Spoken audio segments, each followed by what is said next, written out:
This is it. The optimal place for mass frog production. The middle of nowhere.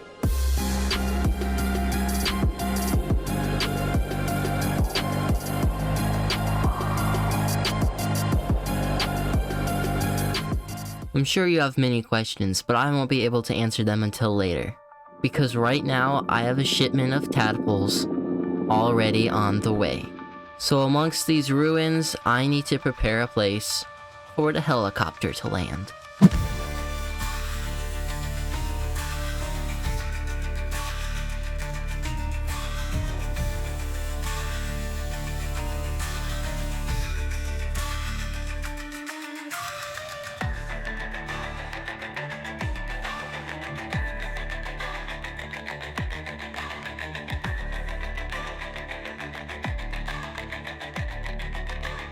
And now that we have a place for our helicopter to land, we need a place to actually put these tadpoles. And since the helicopter is going to be here any minute, I need to start working on the frog lab, which is going to go inside this ruin all the way down there.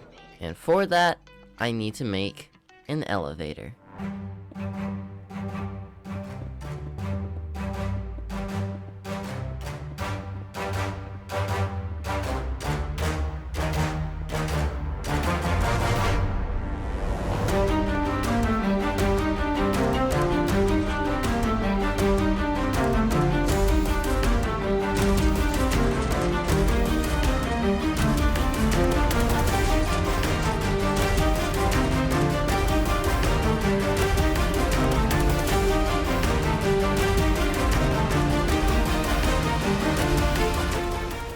And here we are. This is where the lab is going to go.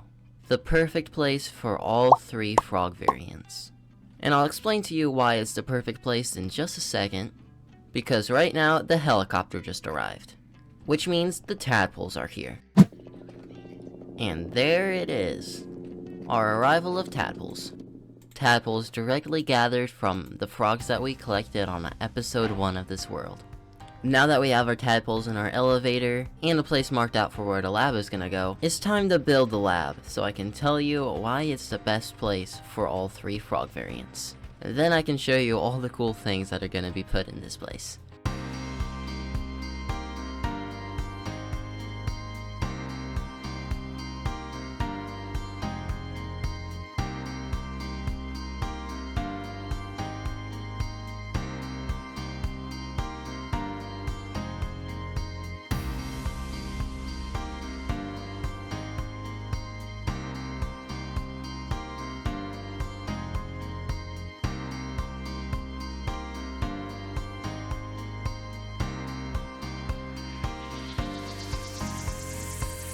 And now after some work, we got the layout of the lab done. This is the main room that the elevator leads down into. And you may notice there are 3 blocked off doorways, and 1 window which we'll get back to later. These 3 doorways are going to be for each different frog variant. Behind each one is exactly what we need to make sure that we get all 3 frog variations. So before we start working on the first one, which is going to be the green frog, I believe, let's decorate this place a little bit.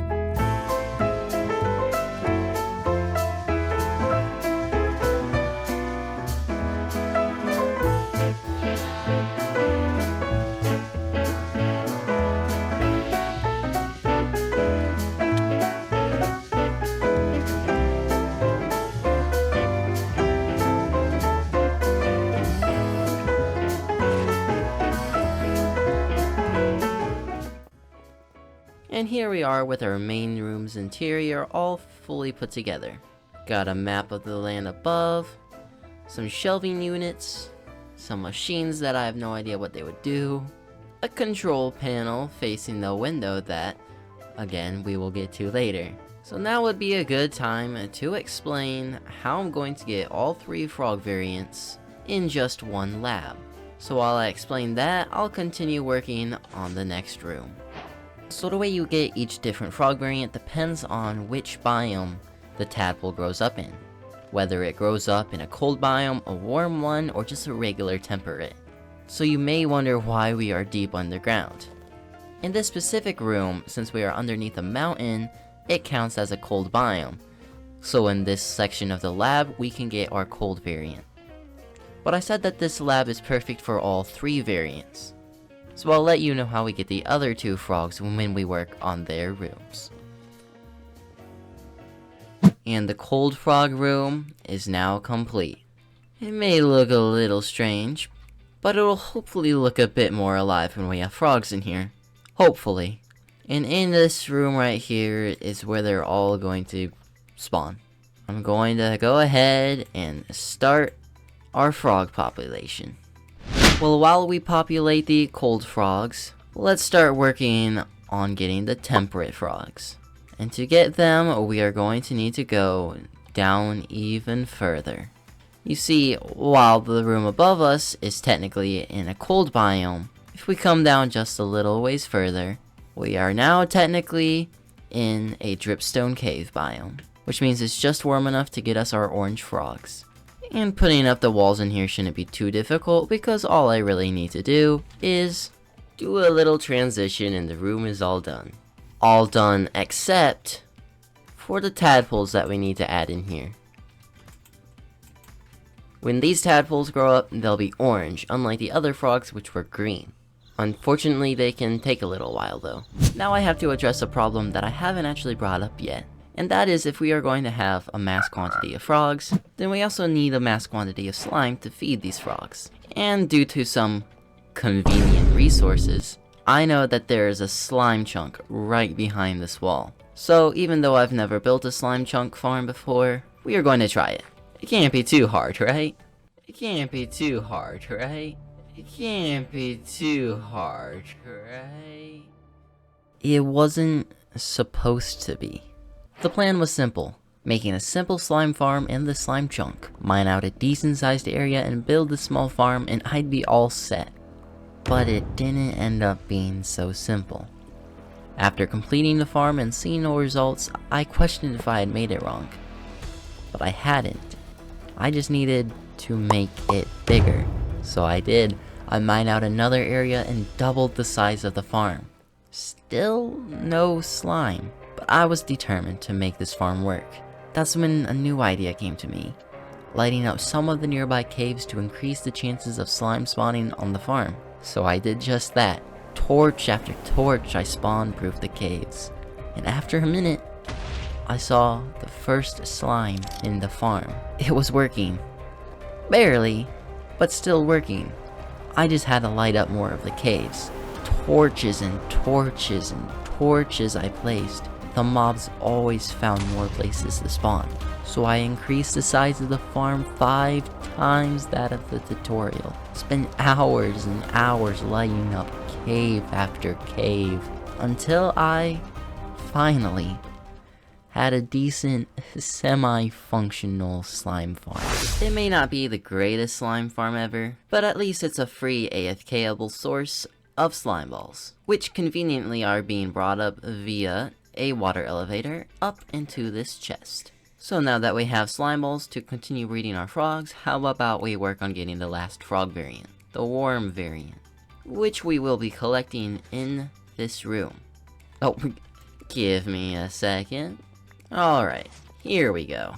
Now you may wonder how we're gonna collect an abundance of frogs in such a small room. Well, that's because this technically isn't the room that we're getting the frogs. It's just the gateway to the room. And I'll show you what I mean. Simply placing some obsidian and using our flint and steel will get us a nether portal. Now the nether is clearly a warm biome, meaning it's perfect for getting our frog. But it has a major downside, which I'll get to in a second because I have no idea what it's gonna look like when we go in here.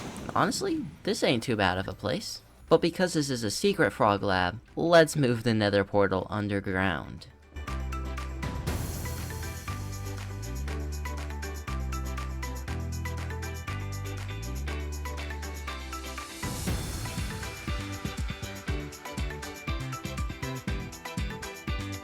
Now this room is a lot smaller than all the others, and that's for a pretty specific reason because the nether is gonna work very differently. And I'll tell you why after we make an interior for this room.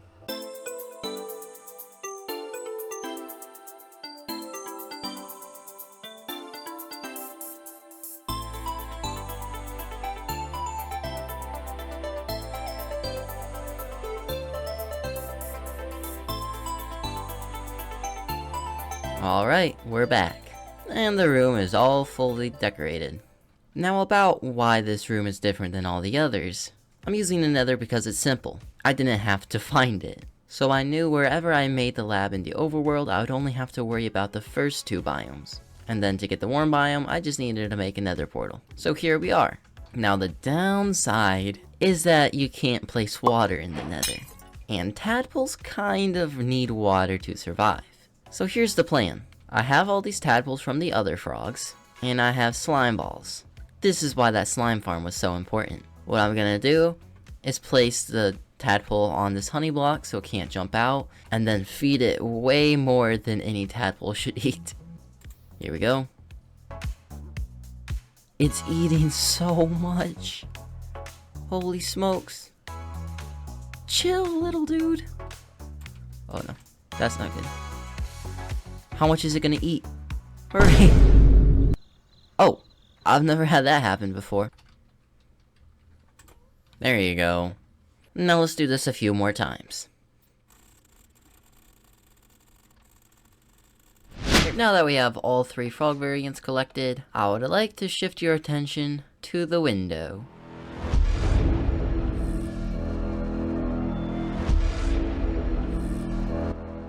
You will notice that I've dug out a big area in here. And this room over here is going to be one of the biggest features in this lab. But obviously for this room to be special, we need to get the walls up.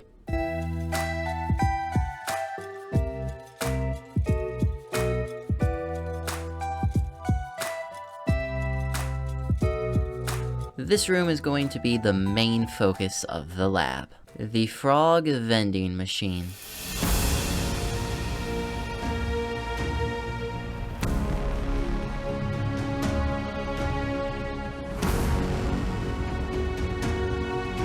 It'll grant me a free frog at the very click of a button. Let me build up the redstone behind one of these columns real quick and I'll show you how it works.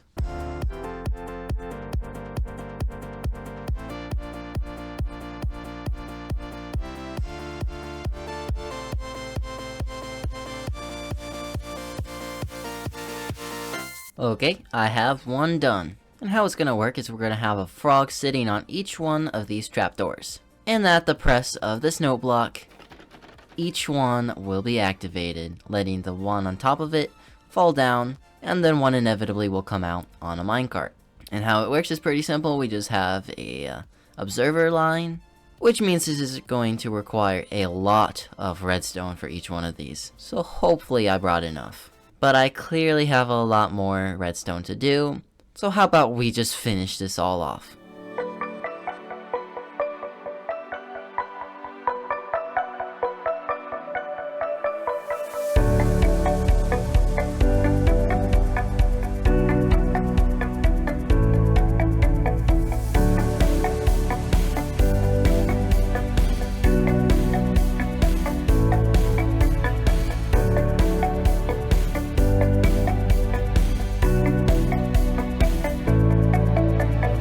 We got all of the redstone put in, and yet, it is not finished yet. Because the most important part, of course, is that we need frogs in here.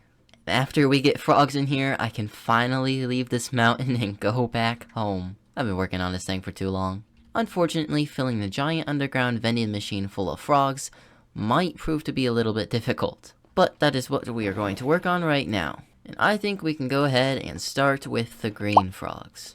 And I think the easiest way to do this might be with railroad tracks. So let's try to dig a railroad track all the way over to their spot.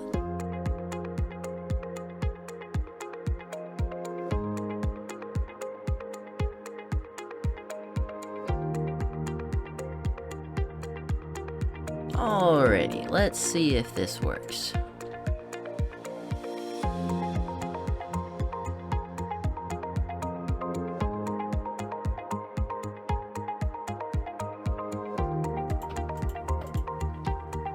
No, get back in there. Come on, frog. Come on. You can do it. There we go. Now that we have the frog on top of this one, I need him one lower. and we'll see that it worked. Now I can repeat that process a bunch of times. This will actually take forever.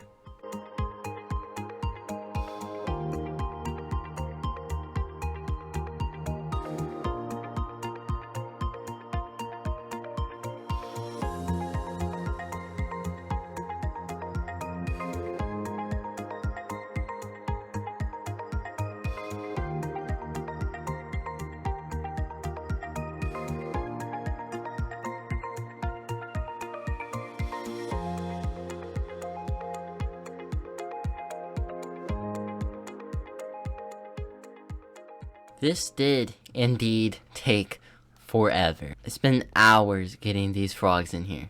I got 3 rows of the green, all 6 rows of these orange ones, and only 1 row of the white ones, because those were the hardest to get. And honestly, at this point, I'm not going to be too picky, because what am I even supposed to do with all these frogs? You can let me know if you have any suggestions, but you will see that it does indeed work. Now I have nowhere to put this guy. But now, with our vending machine built, our frogs in their homes, all 3 frog variants collected, and with the proper room for each one, multiple redstone machines and farms, this episode is coming to a close. So I hope you enjoyed. If you want to watch more, you can go watch the video where I spent the entire episode stuck on a camel. And also make sure to subscribe, because the next episode is going to be an absolute banger. Goodbye.